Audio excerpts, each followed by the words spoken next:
game na daw.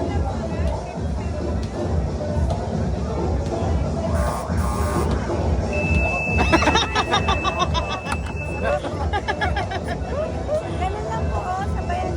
Ito po yung galawin nyo. Distance nyo lang siya. Sasabayan nilang yung ikot. Oh, galing ni ate. Gets? Eh, ha? 5 seconds. Clutch, clutch.